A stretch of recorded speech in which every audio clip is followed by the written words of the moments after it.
Hey Blender community, welcome back to the channel. If you are here, you are probably 3D animation newbie or you are stuck and need some help to how to level up your skills. And trust me, we have all been there. In this video, I'm going to talk about 14 signs that you might suck at 3D animation in Blender. But don't worry, I'm not here to roast you or anything. I will also give you actionable tips to help you fix each of these problems so that you can get your animations to the next level. So let's dive in. This is a big one. You might be, keyframing each and every movement, but your animation, it's just not flowing. And that's because the natural motion of the body, it doesn't happen like that. Because people are always adjusting their posture and shifting their weights from one leg to another and having some subtle movements. How do you fix that? To make it more realistic, what you can do is you can focus on overlapping actions and follow throughs. Try animating in blocking stage first. They are the big and rough motions, and then you can refine the animation with the smaller action. And also don't be afraid to push your poses a little bit further, because all that matters is that how your pose and action looks in the camera. It does not matter if your arms or legs are stretched, because if it's not shown in the camera, then who cares, unless you are doing a game animation.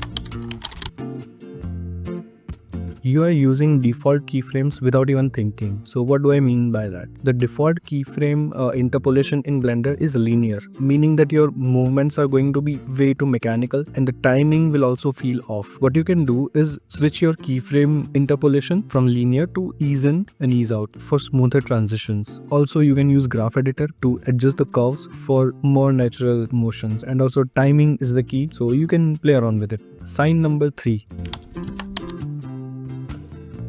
Sometimes static lighting and locked off camera make animations feel like they have very less energy. Let's say if you have a character which needs that more energy, like you can add some handheld motion to the camera. And also, even if you're not doing the handheld stuff, a simple little push in, slide zoom, or a slight pan can put some excitement into your scene. Also, you can experiment with the lighting changes to enhance your mood of the animation. Sign number 4.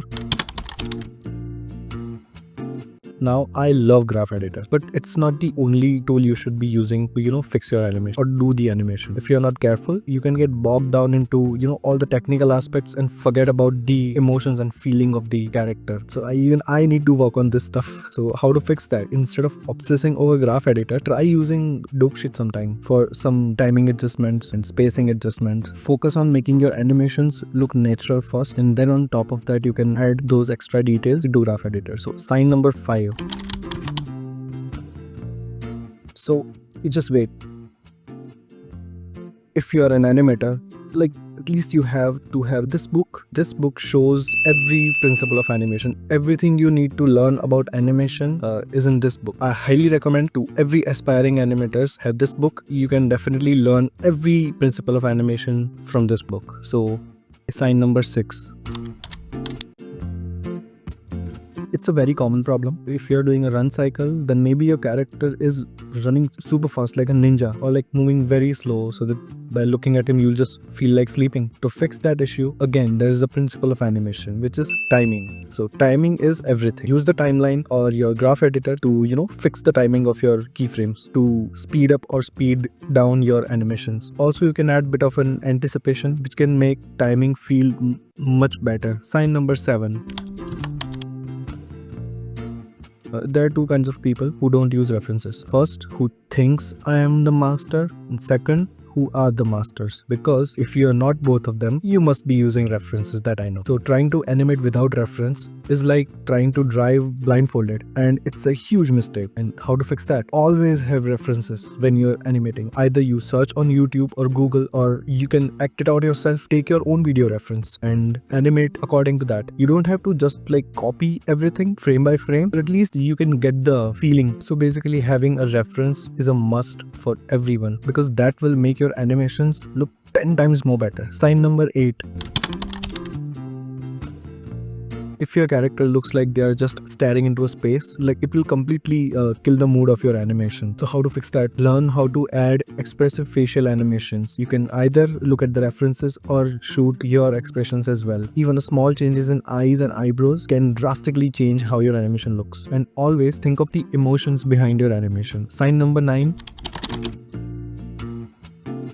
If you are animating only by placing keyframes in the start and in the end, your animation might be looking very maybe jerky or let's say unnatural. So how to fix that? You can add more keyframes in between your extremes. So here breakdown poses will be your best friend. They will help smooth out the transition. Sign number 10. If you are animating a character and your focus is only on the main movement, you are still missing ton of realism. So how to fix that? You can add secondary animation. If your character is walking and their arms are moving, have that secondary animations like maybe some finger movements. If they are wearing clothes, animating clothes as well. In my case, I'm animating the tail and hair, and these little touches can make a huge difference in your overall feel of your animation. Sign number 11. So as they say, animation is 50% planning and 50% doing. If you are jumping right into the animation without storyboard or animatic, you are setting yourself up for chaos. And how to fix that?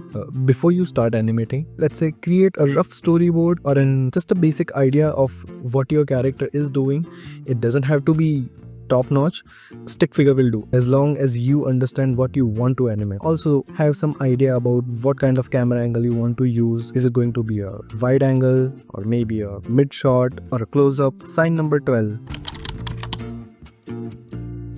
Blender has some awesome tools to speed up your workflow. But if you are not using them, how to fix that? Look into the add-ons such as AutoRig Pro for character rigging or Bone Dynamics for easier cloth animation. They will save you a ton of time and help you focus on creative part of the animation. Sign number 13. Once you have your first pass of the animation, you'll feel like, okay, this is it. But no, it's just not enough. Your first pass, it's never enough. How to fix that? Always show your animations to other fellow artists, maybe your friends, or maybe someone who's not in the animation industry at all. So you'll get to know the fresh perspective out of them if you are going in the right direction or not. And don't be afraid to iterate and ask for feedbacks, because your first version is rarely the best. And that's okay, because from this version, you will only improve. Sign number 14. Sticking to what you know might feel, comfortable, but if you are not pushing yourself, you won't grow as an animator. How to fix that?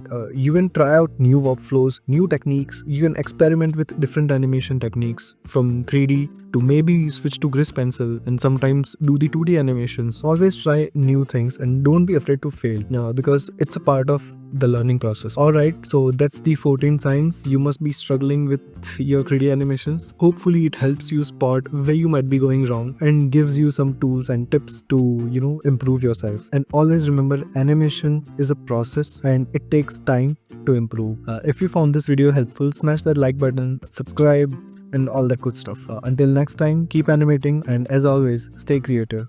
Bye.